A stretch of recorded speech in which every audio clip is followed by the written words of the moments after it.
Existe um tipo de silêncio que só pode ser ouvido em lugares onde quase ninguém esteve. No inverno de 1959, nas montanhas geladas dos Urais, 9 jovens caminharam em direção a um dos ambientes mais hostis do planeta. Eles não estavam despreparados. Eram estudantes experientes, treinados para enfrentar frio extremo, longas travessias e decisões difíceis. Aquela era apenas mais uma expedição. Mas algo aconteceu naquela montanha.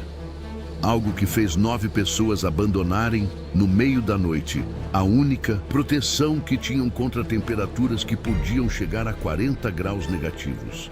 Eles saíram da barraca, sem tempo, sem organização, sem explicação aparente. E mais de 6 décadas depois, a pergunta continua: o que poderia ser mais assustador do que permanecer dentro da própria barraca? O grupo era liderado por Igor Dyatlov, estudante do Instituto Politécnico dos Urais, em uma União Soviética que vivia um momento peculiar da história. Era 1959. 2 anos antes, o satélite Sputnik havia sido lançado ao espaço. O país vivia uma atmosfera de avanço científico e orgulho nacional. A juventude universitária era incentivada a explorar, estudar, superar limites físicos e intelectuais. Expedições como aquela não eram incomuns. Concluir uma travessia de categoria 3, o nível mais alto da época, representava prestígio acadêmico e reconhecimento. O grupo era composto por engenheiros, estudantes brilhantes, atletas preparados. Nada ali indicava imprudência ou improviso.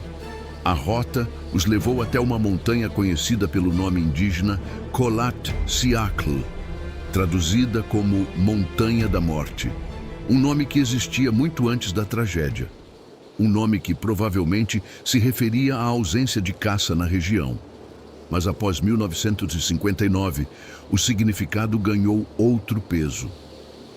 A expedição deveria retornar no final de fevereiro. O atraso inicial não causou alarme imediato. Em ambientes extremos, mudanças de rota são comuns. Mas os dias passaram e o silêncio começou a incomodar. Equipes de busca foram mobilizadas por colegas e familiares. Dias depois, encontraram a barraca. Ela estava parcialmente coberta por neve. Mas o detalhe mais inquietante era outro. A lona havia sido cortada de dentro para fora, como se a saída principal não fosse rápida o suficiente. Dentro da barraca estavam os pertences organizados: botas, casacos, equipamentos essenciais. Do lado de fora, pegadas descalças ou com meias indicavam que o grupo caminhou em direção a uma área de árvores cerca de 1 quilômetro distante. Não correram, caminharam. Esse detalhe muda completamente a narrativa de pânico absoluto. Sob um pinheiro alto, 2 corpos foram encontrados.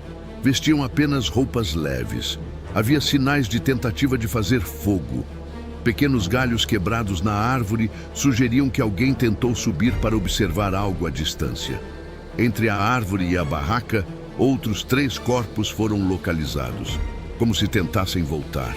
Os 4 últimos só foram encontrados meses depois, quando a neve começou a ceder. E foi nesse momento que o caso deixou de ser apenas trágico e passou a ser profundamente enigmático. Alguns apresentavam fraturas severas, costelas quebradas, trauma craniano significativo, mas sem ferimentos externos proporcionais, sem cortes profundos, sem sinais evidentes de luta. O relatório oficial soviético declarou: morte causada por uma força natural desconhecida. O processo foi encerrado, arquivado, sem maiores explicações públicas. É importante entender o momento histórico. A União Soviética, durante a Guerra Fria, não era transparente com informações sensíveis. Mas também não há registros concretos que comprovem um grande encobrimento nesse caso específico. Documentos foram liberados décadas depois. Investigadores modernos reexaminaram os fatos. Em 2019, autoridades russas reabriram oficialmente o caso para revisão. A conclusão apresentada foi de que uma avalanche de placa, um tipo específico de deslizamento compacto, poderia explicar o abandono da barraca. Estudos científicos posteriores, inclusive análises baseadas em modelagens físicas, mostraram que esse tipo de avalanche pode ocorrer com inclinação relativamente suave e causar traumas internos significativos. Mas, ainda assim, alguns detalhes permanecem debatidos. Por que a barraca foi montada naquele ponto específico? Por que cortá-la ao invés de usar a saída normal? Por que caminhar de forma relativamente organizada? A avalanche explica muito, mas não responde tudo com absoluta precisão. Talvez a pergunta mais importante não seja o que aconteceu, mas sim, o que aquelas 9 pessoas perceberam naquela noite. Em ambientes extremos, decisões precisam ser tomadas em segundos. Talvez tenham ouvido o deslocamento da neve. Talvez sentiram a estrutura ceder. Talvez acreditaram que permanecer ali significava morte imediata.